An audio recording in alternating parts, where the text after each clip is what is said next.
નમસ્કાર મિત્રો પ્રધાનમંત્રી આવાસ યોજના 2.0 ઓનલાઈન ફોર્મ ભરાવા અત્યારે શરૂ થઈ ગયા છે। તો ઓનલાઈન ફોર્મ તમે ભરી શકો છો, પરંતુ ઓનલાઈન ફોર્મ ભરતા પહેલાં અમુક જે એની બેઝિક ડિટેલ્સ છે એનું જે ગાઈડલાઇન જે છે તો એ પણ જાણી લેવું જરૂરી છે, અને એ ગાઈડલાઇન વિશે આપણે આ વિડીયોના માધ્યમથી જાણીશું। પરંતુ સૌથી મહત્ત્વની વસ્તુ છે કે ઓનલાઈન પ્રોસેસ જે છે અત્યારે થઈ ગઈ છે, એટલે તમારે તમારી રીતે જ ફોર્મ ભરી શકો છો।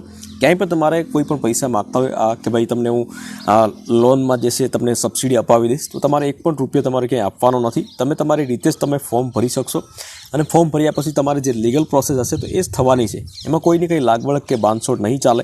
એટલા માટે સૌપ્રથમ તમને કહી દઉં કે તમારે એક પણ રૂપિયો નથી આપવાનો, તમે તમારી રીતે ફોર્મ ભરો। પરંતુ ફોર્મ ભરતા પહેલાં અમુક જે ગાઈડલાઇન્સ જે છે, અમુક જે નિયમો છે એ તમારે જાણી લેવા જરૂરી છે। 3 ડિપાર્ટની અંદર તમને સબસિડી મળવા પાત્ર રહેશે, તો એ કયા કયા ડિપાર્ટની અંદર સબસિડી મળશે, તમારે એમાં કયું ઓપ્શન તમારે સિલેક્ટ કરવાનું છે, ત્યાર પછી ક્યાંથી તમારે ફોર્મ ભરવાનું છે, એના માટે ડોક્યુમેન્ટ શું જોશે, આવી ઘણી બધી માહિતી જે છે તો આ વિડીયોના માધ્યમથી આપણે આવરી લેવામાં આવી છે। ત્યાર પછી બીજી વસ્તુ છે કે ભાઈ ઘણા બધા મિત્રોને એ પ્રશ્ન હશે કે ભાઈ આ સ્કીમ જે છે તે કઈ તારીખથી લાગુ પડે છે, તો એ તારીખ પણ એમાં બતાવી દેવામાં આવી છે, અને આવનારા 5 વર્ષ સુધી આ પ્રોજેક્ટ ચાલવાનો છે। તો આવનારા 5 વર્ષમાં તમે જો મકાન લેવા માગતા હોય તો તમે આમાં ફોર્મ ફિલઅપ કરી શકો છો। તો A to Z માહિતી આપણે આ વિડીયોના માધ્યમથી જાણીશું, તો વિડીયોને લાસ્ટ સુધી જોતા રહેજો। તો ચાલો શરૂ કરીએ। તો સૌપ્રથમ તો આપણે એ વાત કરી લઈશું કે આમાં 3 વિભાગમાં તમને લોન મળવા પાત્ર રહેશે, અને આવકના ક્રાઇટેરિયા કેટલા છે, તો આ તમામ વસ્તુ જે છે આ એક પેજની અંદર આવી જશે। તો આ એક પેજની અંદર આ વસ્તુ તમે જાણી લેશો તો તમારે 70% વાત જે છે સમજાઈ જશે। તો બહુ ધ્યાનથી જો સમજો તો તમને સરળતાથી સમજાઈ જશે, અને કયું ઓપ્શન તમારે સિલેક્ટ કરવાનું છે જ્યારે પણ તમે ફોર્મ ભરતા હશો ત્યારે, તો એ પણ તમને આમાં હું જણાવી દઈશ। પરંતુ આ ઇંગ્લિશ છે, તો આપણે એમાં ટ્રાન્સલેટ કરવું હોય તો ટ્રાન્સલેટ પણ તમે કરી શકો છો। અહીં 3 લાઇનિંગ જે તમે જોઈ રહ્યા છો એના ઉપર ક્લિક કરીને અહીંયા ટ્રાન્સલેટ કરીને છે તો એના ઉપર ક્લિક કરશો એટલે તમારી સામે જે પણ લેંગ્વેજ હશે એ ટ્રાન્સલેટ થઈ જશે। અહીંયા તમારે Gujarati language, Hindi language settings ઉપર ક્લિક કરી અને મોર લેંગ્વેજ ઉપર ક્લિક કરશો એટલે જે પણ લેંગ્વેજમાં તમારે ટ્રાન્સલેટ કરવાનો હશે એ થઈ જશે। તો આપણે ગુજરાતી લેંગ્વેજ સિલેક્ટ કરી છે, જેથી કરીને આપણે સરળતાથી સમજાય અને તમને પણ સમજી શકશો। સૌપ્રથમ આવે છે અહીંયા પ્રધાનમંત્રી આવાસ યોજના શહેરી અર્બન 2.0।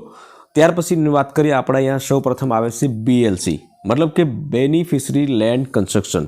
હવે BLCમાં કેવી રીતે હોય છે કે જો તમારે સિટીની અંદર કોઈ પ્લોટ હોય અને એમાં તમે મકાન બનાવવા માગતા હોય તો તમને એમાં 2.5 લાખ રૂપિયાની સહાય મળે છે। પરંતુ જે EWS કેટેગરીના જે લોકો છે તો એને 3 લાખથી વધારે આવક મર્યાદા ન હોવી જોઈએ, કારણ કે આવકનું પ્રમાણપત્ર પણ આમાં તમારે જોડવું પડશે। બીજી વસ્તુ એક મહત્વની છે કે એમાં તમારે ચોરસ મીટર કેટલા હોવા જોઈએ, 45 ચોરસ મીટર સુધીના નવા પાકા મકાનો બાંધવા માટે છે, મતલબ કે 45 ચોરસ મીટરથી વધારે ન હોવું જોઈએ। ચોરસ મીટરની વાત છે, બરાબર, ચોરસ ફૂટની નહીં। ત્યાર પછી વાત કરીએ AHP। આ AHP અને BLC ને આ બધી વસ્તુ જે છે તમે જ્યારે પણ ફોર્મ ભરતા હશો મિત્રો ત્યારે તમારે એમાંથી કોઈ પણ એક ઓપ્શન સિલેક્ટ કરવાનું છે, બરાબર। તો પહેલું ઓપ્શન તમને સમજાઈ ગયું, જો જમીન તમારી પોતાની પ્લોટ હોય ને એમાં તમે મકાન બનાવતા હોય તો તમારે પહેલું ઓપ્શન સિલેક્ટ કરવાનું છે। ત્યાર પછીની વાત કરીએ આપણે અફોર્ડેબલ હાઉસિંગ ઇન પાર્ટનરશિપ, મતલબ કે AHP। AHPમાં કેવી રીતે હોય છે, કોઈ પણ સિટીની અંદર તમારે ફ્લેટ બનતા હોય 2-5 માળના, એમાંનો એક 2 BHK તમે ફ્લેટ લીધો હોય તો તમે એમાં તમને 2.5 લાખ રૂપિયાની સહાય મળવા પાત્ર રહેશે। પરંતુ EWS કેટેગરીવાળા છે તો એને 3 લાખ રૂપિયાની આવક મર્યાદા છે, એનાથી વધારે તમારે હોવી ન જોઈએ। આમાં તમારે 30 સ્ક્વેર મીટર ચોરસ મીટરથી 45 ચોરસ મીટર હોવું જોઈએ, બરાબર। મિનિમમ તમારું 30 ચોરસ મીટર હોવું જોઈએ, તો તમને આ 2.5 લાખ રૂપિયા મળવા પાત્ર રહેશે। ત્યાર પછીની વાત કરીએ આપણે કે અફોર્ડેબલ રેન્ટલ હાઉસિંગ।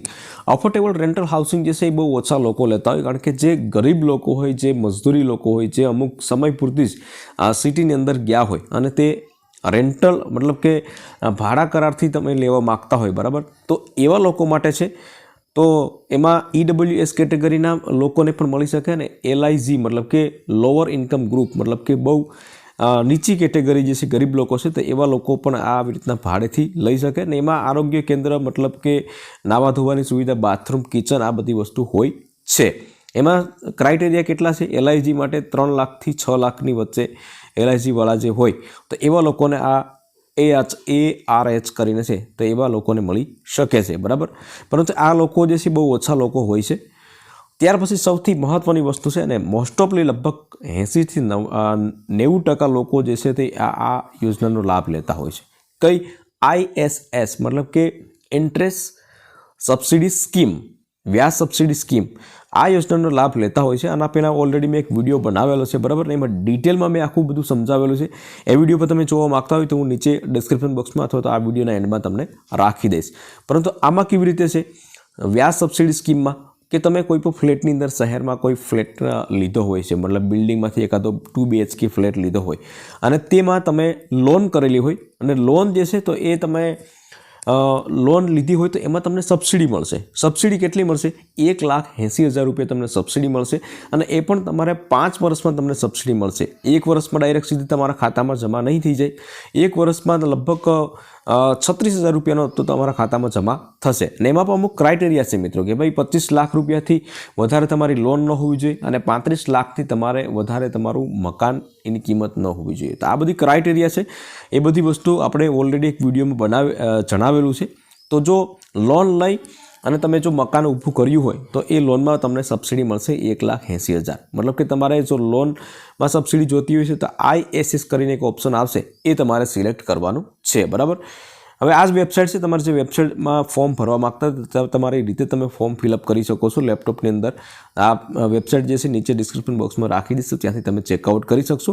પરંતુ આજના વિડીયોની અંદર તમે પૂરેપૂરો એક વખત જોઈ લો ને ત્યાર પછી તમે ફોર્મ ફિલઅપ કરો, કારણ કે ઘણા બધા એવા નવા નિયમો છે કે જે તમારે જાણવા બહુ ઉપયોગી છે. ત્યાર પછી વાત કરીએ મિત્રો કે જે આ ગાઈડલાઇન્સ PDF છે 112 પેજની ગાઈડલાઇન્સ છે ને એમાં તમામ માહિતી આપેલી છે. તો એમાંથી અમુક જે બેઝિક ટોપિક છે તો એ આપણે આમાં સમજશું. જો આ તમારે પૂરેપૂરી ગાઈડલાઇન્સ જો તમારે જોઈતી હશે તો તમારે નીચે હું ડિસ્ક્રિપ્શન બોક્સમાં એની લિંક રાખી દઈશ, તો ત્યાંથી તમે ચેકઆઉટ કરી શકશો, બરાબર. આમાં A to Z માહિતી આપેલી છે. ત્યાર પછી ઘણા બધા મિત્રોને એ પ્રમાણનો પ્રશ્ન હશે મિત્રો કે આ સ્કીમ જે છે કઈ તારીખથી લાગુ પડશે, મતલબ કે 2022-23ની અંદર મકાન લીધા હોય તો એનું શું, બરાબર. તો અહીંયા તમે સ્પષ્ટ આપેલું છે કે 1/9/2024થી આવનારા 5 વર્ષ સુધી તમે જો મકાન લેવા માગતા હોય અથવા તો કોઈ પણ મેં તમને જે કેટેગરી સમજાવી છે એ પ્રમાણે મકાનનો પ્લાન હોય તો તમે આમાં ફોર્મ ફિલઅપ કરી શકો છો 1/9/2024થી, બરાબર. હવે 1/9/2024 પહેલાંના જે મકાનો લીધેલા છે 22-23ની અંદર તો એનું શું, તો બરાબર આમાં તારીખ એ પ્રમાણની આપેલી છે મિત્રો, એટલે એનું કંઈ કહી ન શકાય. પણ હું તો એ સજેસ્ટ તમને કરીશ મિત્રો કે તમે ફોર્મ ભરી દેજો.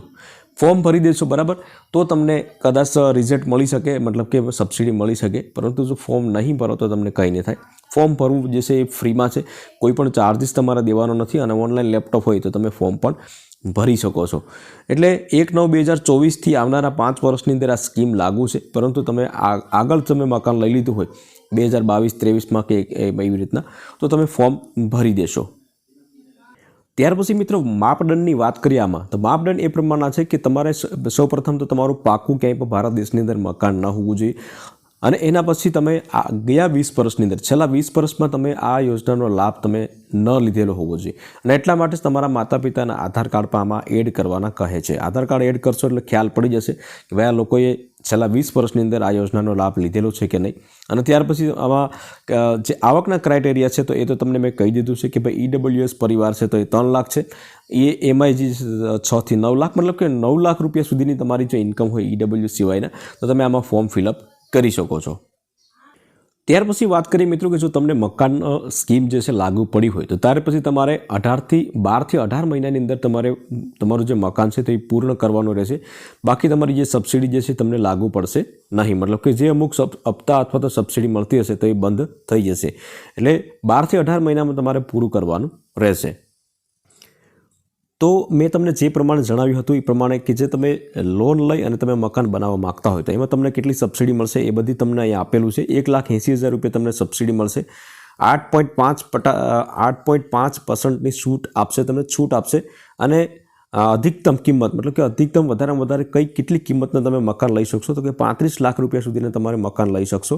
અને 25 લાખ રૂપિયા સુધીની જ તમારી પાસે લોન હોવી જોઈએ. 25 લાખથી વધારે જો લોન હશે તો પણ તમને આ સબસિડી મળવા પાત્ર રહેશે નહીં. અને વધારેમાં વધારે 12 વર્ષ સુધી તમે આ લોન લીધેલી હોવી જોઈએ. 12 વર્ષથી પણ જો તમે વધારે જો લોન મતલબ કરેલી હશે કે ભાઈ 25 લાખની લોન છે અને 15 વર્ષ સુધી ચાલશે તો પણ તમને સબસિડી નહીં મળે. ત્યાર પછીની વાત કરીએ તો અહીંયા 8 લાખ પેલા 8 લાખ જે છે એમાં 4% સબસિડી તમને મળવા પાત્ર રહેશે. અને 5 વાર્ષિક હપ્તામાં તમને મળશે. અહીં તમે જોઈ શકો છો 5 વાર્ષિક હપ્તામાં, મતલબ કે 1,80,000 લાખ જે છે 1,80,000 જે છે તેના ભાગ્યા 5 કરો તો 36,000 કે જે પ્રમાણે આવતા હોય તો એ તમને ખાતામાં તમારા જમા થશે. તો લોન લઈને મોસ્ટ ઓફલી બધા જે મિત્રો છે તો એ મકાન લેતા હોય છે, તો એના માટે આ સૌથી ઇમ્પોર્ટન્ટ વસ્તુ છે કે આ વસ્તુ જો ક્રાઇટેરિયા ધરાવતા હોય તો જ તમે ફોર્મ ભરી શકશો, બાકી ફોર્મ ભરવાનો કોઈ મતલબ નથી. હવે બેઝિક ડિટેલ મેં તમને સમજાવી દીધી છે મિત્રો. હવે તમારે ફોર્મ ક્યાંથી ફિલઅપ કરવાનું છે એના વિશે વાત કરી દઉં આપણે. ફોર્મ જે છે તમારે આ વેબસાઇટ તમારા બ્રાઉઝરની અંદર ઓપન કરી લેવાની છે, pmay/urban.gov.in. આ વેબસાઇટ હું નીચે ડિસ્ક્રિપ્શન બોક્સમાં રાખી દઈશ, તો ત્યાંથી તમે ડાયરેક્ટ ઓપન કરી શકશો. અને ત્યાર પછી તમારે અહીંયા એપ્લાય ફોર કરીને છે તો એના ઉપર આપણે એક વખત ક્લિક કરવાનું છે. ત્યાર પછી આ પ્રમાણે ઇન્ટરફેસ આવે તો અહીં તમે એક વખત ક્લિક કરશો, બરાબર. તો આ પ્રમાણે જો સાઇટ બંધ હોય તો ફરી એક વખત ટ્રાય કરવાની. ત્યાં ક્લિક કરશો એટલે આ પ્રમાણે આવશે housing all mission scheme guidelines કરીને છે, તો એના ઉપર આપણે ક્લિક પ્રમાણે આવશે તો અહીંયા આપણે ક્લિક કરી દેવાનું છે. ક્લિક કરશો એટલે અહીંયા તમારે 3 લાઇનિંગ ઉપર ક્લિક કરવાનું છે. 3 લાઇનિંગ ઉપર ક્લિક કરશો એટલે અહીંયા સ્કીમ ગાઈડલાઇન્સ તમારે જોતી હશે તો એ ડાઉનલોડ કરી લેવાની. બાકી એપ્લાય ફોર PMAY કરીને છે તો એના ઉપર આપણે ક્લિક કરવાનું છે. હવે મેં તમને જે ગાઈડલાઇન્સ જે વિશે શરૂઆતમાં વાત કરી હતી એ ગાઈડલાઇન્સ આવી જશે અને ત્યાર પછી તમારે અહીંયા ચેક ટુ પ્રોસેસ જે છે એના ઉપર તમે ક્લિક કરી લેશો. ત્યાર પછી તમારે ડોક્યુમેન્ટ શું જોશે તો એ ડોક્યુમેન્ટ અહીં આવી જશે. સૌપ્રથમ તો તમારે મહિલાના નામનું તમે ફોર્મ ભરો તો બેટર રહેશે, તો એનું આધાર કાર્ડ જોશે. ત્યાર પછી તમારા પરિવારમાં રાશન કાર્ડમાં જેટલા નામ હોય એના આધાર કાર્ડ જોશે. તમારા માતા પિતાના આધાર કાર્ડ નંબર જોશે. ત્યાર પછી આવેલ સક્રિય બેંક મતલબ કે તેનું બેંક ખાતું અને IFSC કોડ ને એ બધી વસ્તુ જોશે. આવકનું પ્રમાણપત્ર એ જોશે, PDF 200 KBમાં તમારે અપલોડ કરવાની રહેશે. જાતિ પ્રમાણપત્ર SC ST ને OBC જો હોય તમારે જાતિ પ્રમાણપત્ર અપલોડ કરવાનું રહેશે PDFમાં 200 KBમાં.